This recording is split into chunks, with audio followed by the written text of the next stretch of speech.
Okay, just a real quick tip on air filters on these Ford vehicles. Now, the one I'm going to talk about today specifically is these conical style. They seem to be the most troublesome in the aftermarket, but the regular flat panel ones, kind of the same rules apply.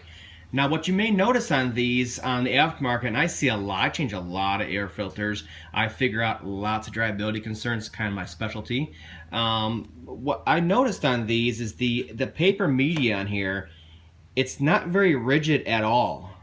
Whereas on the Fords, they may put glue across these to hold them in place so they're even.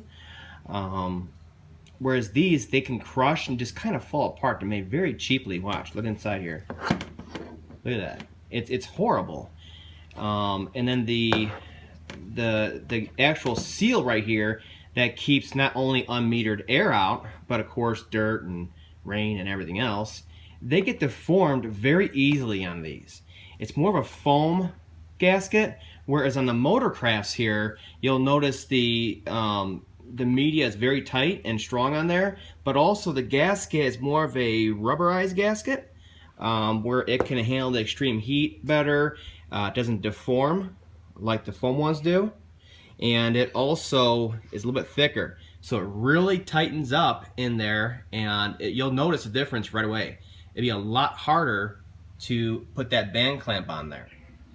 Now, the reason for this video is really these conical filters like this, okay? There's a big issue with the aftermarket ones that'll make you cringe. There's three pieces to them. There's the bullet nose, there's the media, and then there's a seal. Now, as you can see on here, the seal is kind of like impregnated into the filter media. So it's really not going to be able to separate, no issues there. The bigger issue is this bullet nose on here that actually takes the air that's coming in, the dirty air, disperses it to all sides of the air filter, filters it, comes through the center, and goes to the engine.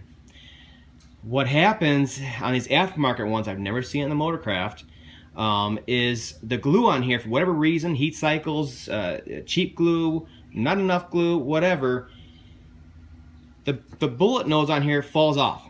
Okay, and then what's the air going to do? It's going to take the path of least resistance right on through the center there, bypasses the media, and goes right on through to your engine and dusts your engine in a short period of time, real quick.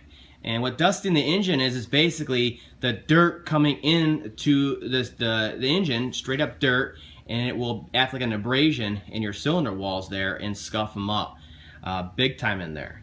It's a bad, it's one of the worst things that can happen to an engine besides an all-out failure in a lubrication system. So that is why I'm all about the Motorcraft stuff. I've never seen one of these come off. I mean, you can see the glue. It's just oozing out from everywhere because there's so much of it on there. These filters, what you got to realize, are used for warranty purposes, for engines that are going to be, potentially warranted down the road for something. Why would they cheap out on their filters when they're going to end up paying a powertrain claim down the road? It makes no sense at all. And therefore, everything they do is kind of over the top, and it makes sure there's no failures. A lot of glue there. Might even be able to see on the inside here. But yeah, I just wanted to go over that real quick because that's a real issue. Forget the media and deforming of this and everything else. This thing pops off, you might as well not even have an air filter in there. And it happens all the time, I'm telling you. You're trying to really get that out there because it's a real problem. Now, the other thing can happen when they're all deformed like this is, like on this one, the mass airflow sensor, well, it's got a problem from the last oiled air filter. But what happens is, here's the air filter, or the mass airflow sensor, right? This is the input side of it. Okay? Well, the other side is. Sorry about that. There we go. Okay, so what you want on your mass airflow sensors is for the air straight in there, goes past it, gets its reading, moves on with its life. You don't want either gaps in the gasket or the pleats to be all crunched up like that, because not only is it going to restrict airflow, but it'll also swirl the airflow. So the airflow comes in, right? And it may bypass it or give erratic readings on the mass airflow sensor, and it'll skew it that way also, especially under higher RPMs. So there's many reasons why you should pay the extra couple dollars for the Motorcraft one.